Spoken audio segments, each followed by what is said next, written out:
It was the second game in a series full of potential.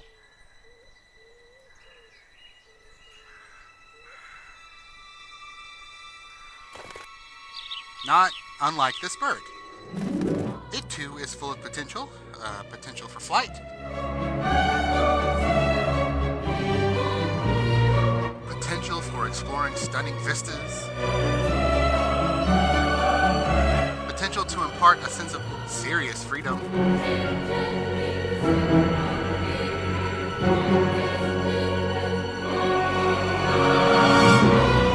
Here, the bird is a symbol representing the elevated viewpoint of the story's creators. Their position above the world allows them many latitudes for storytelling.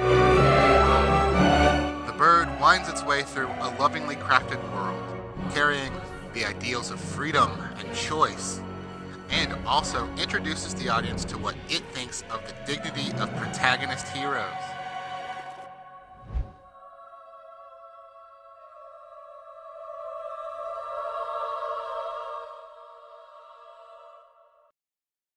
But I'll get to that.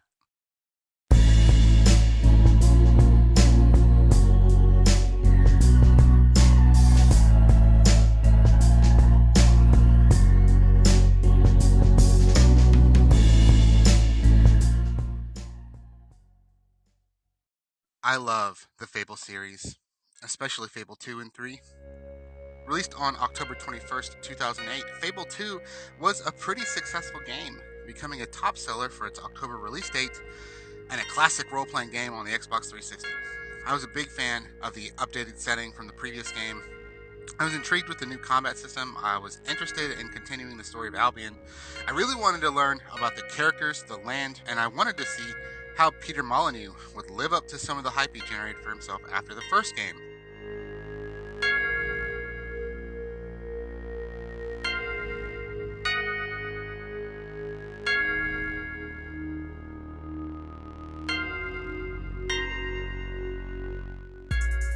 Sure, some of this game's parts were lackluster and definitely didn't age as well as the rest. It has a strange animation quality, not unlike The Sims, although that becomes much more apparent in Fable 3. The game is laughably easy. There were some difficult moments, especially if the player became swarmed by creatures, but elements were in place, like the inability to actually die, which made success in whatever combat scenario presented a foregone conclusion. You literally couldn't fail. There's not a single game over screen inside it. There's not a "the forces of darkness overtake you" line, or "the big bad Lucian's crimes went unpunished and woe came across the land." I can't allow you to live either.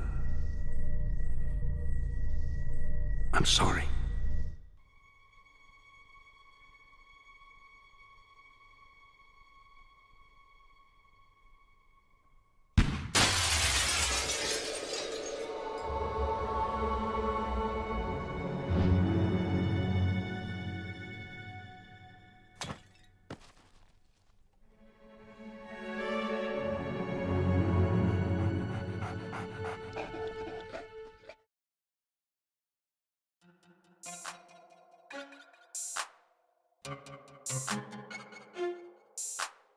There's a lot that the player on the couch can do, of course. This was a Lionhead game, all that comes with it.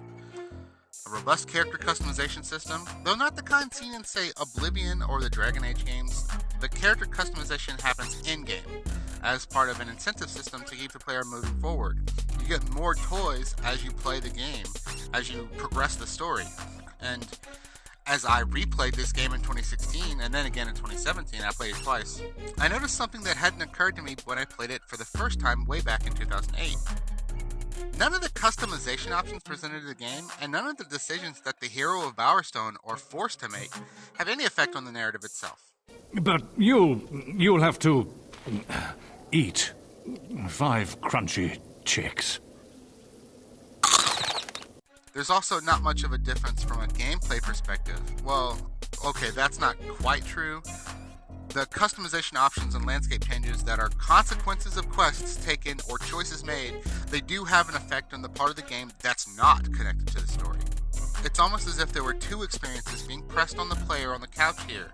There's the story of revenge against Fable 2's main antagonist Lucien. And then there's the experience of living in Albion, making money, wearing clothes, potentially getting married and having children. They're really two separate games. It's here that the experience sat differently with me this time around. None of the choices made during the living in Albion portion of the game mattered to the revenge plot.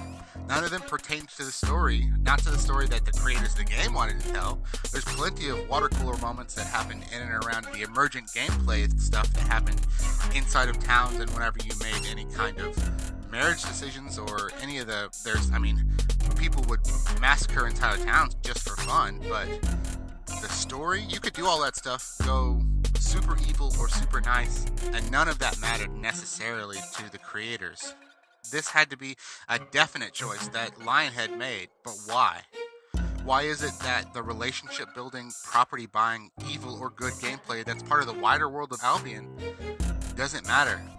Why doesn't it matter to the narrative? This is because the hero of Bowerstone, and by extension the player, the guy on the couch, is just a tool. A tool for an entity that's partially outside the narrative itself. In the real world, the creators at Lionhead wanted a couple of things. They wanted, of course, to make money. This is capitalism. But they also wanted to tell a story of revenge, and what it means to grow up as a hero who has almost no choice in the matter, and really what it means to be a cog in someone else's grander scheme. They got their wish, of course, because of how well Fable 2 performed. They got to tell their story, just like a certain person inside the game also got their wish.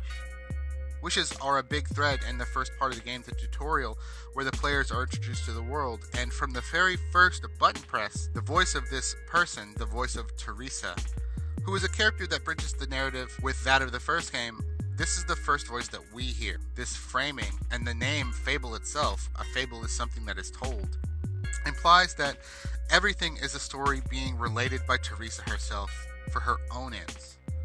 Teresa is a storyteller.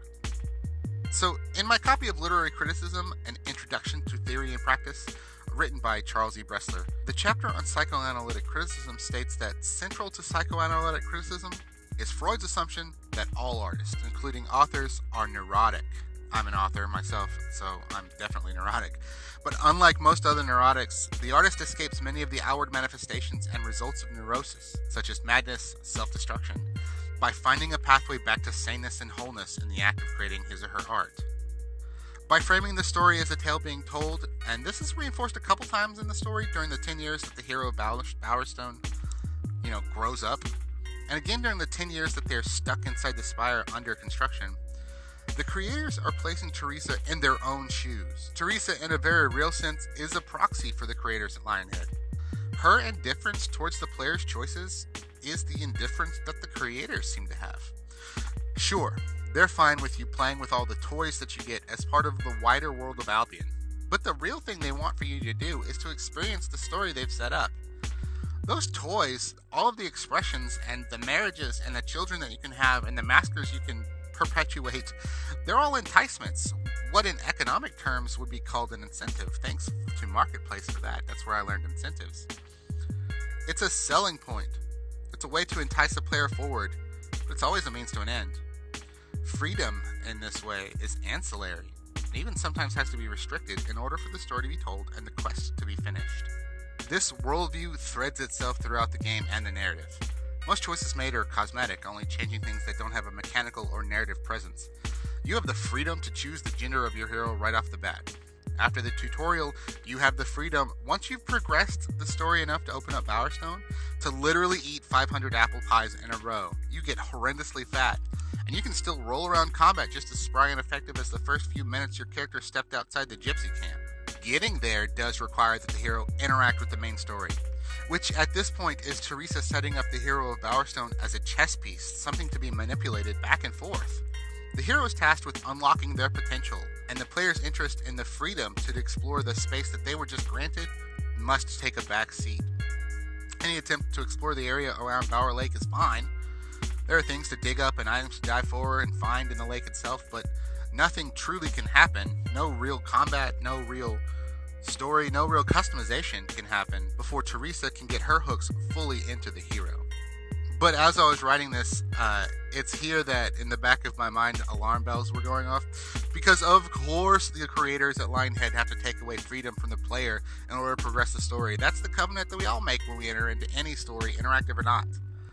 Anytime a reader picks up a book, the covenant is with the author that they'll continue flipping the pages. When a moviegoer enters the theater, there's a covenant that the audience will continue paying attention, hopefully, until the end. Really, the only power that players, readers, and moviegoers have is to not play, or read, or view. The folks over at Extra Credits back in 2013 created a series of videos examining choice in video games. And in the first part of the series, they came up with a great definition of choice itself. A choice, Dan says, is any moment during play that the player could perform 2 or more distinct actions, but has to pick up some number of actions that are less than the total number available to execute. This kind of sounds just like opportunity cost in economics, and the real issue in the real world is that there's never enough time, money, or other resources to fully explore all of the choices in life. However, in Fable 2, even though the storyteller is ever pushing the player on the couch forward, either by enticing the player with more story, more areas to explore, or at the very least some kind of progression, the issue is that all of the choices made in this non-narrative portion of the game, where emergent gameplay happens, where these water cooler moments happen, they don't matter to Teresa, and really they don't matter to the creators at Lionhead. The hero of Bowerstone is again just a tool, especially for Teresa. They're a crescent wrench, and it doesn't matter if that wrench is covered in feathers and light or pustules and darkness, as long as the wrench ultimately still wrenches along. The player on the couch is similarly just a tool for the developers at Lionhead because they wanted to tell the story that's inside their heads, collectively. The selfishness and sometimes ruthlessness that the players on the couch read from Teresa is the desire of any storyteller to have their goals fulfilled. I'm a storyteller. I know for a fact that we are selfish people. At least on some level, we want our stuff to be heard. If Freud is right, psychoanalytic criticism is right, and sure, there's plenty about Freud that's distasteful, wrong-headed, and generally not helpful, but I do think that there's something here. If they're right, then the creators at Lionhead purposely made her that way as a reflection of their own selfish and sometimes ruthless desire to tell their own story. Storytellers are like leaders and liars all wrapped up into one package. Lead the audience where you want them to go so that you can tell your story, and lie to them all the while if you need to. Most stories have questions posed to the audience. On the surface, Fable 2 asks, how far will a person go in order to fulfill their desire for revenge or for justice? But underneath that question that the narrative poses is another one. To what lengths will a storyteller manipulate their hero or their audience in order to achieve that storyteller's goals? To what length is the player on the couch just a tool of the storyteller in trying to get that story across? Teresa and the creators at Lionhead have the same goal: reach the end of the story. Every choice that the player on the couch makes, and every choice that the hero of Bowerstone makes are either cosmetic, meaningless enticements to progress, or are ultimately illusions, manipulations that the player allows so that the storyteller will be fulfilled. TV Trope's entry on the Fable series lists Teresa as a somewhat ambiguous character. She was the character closest to what the storytellers wanted for themselves. She's the reason that they set upon the path, goaded the hero's sister into buying the music box and setting everything in motion. If the hero is an arrow fired long range, Teresa's happy as long as the hero stays on their Lucian-bound trajectory. As long as the player on the couch stays the course and eventually finishes the story, the creators at Lionhead are also happy.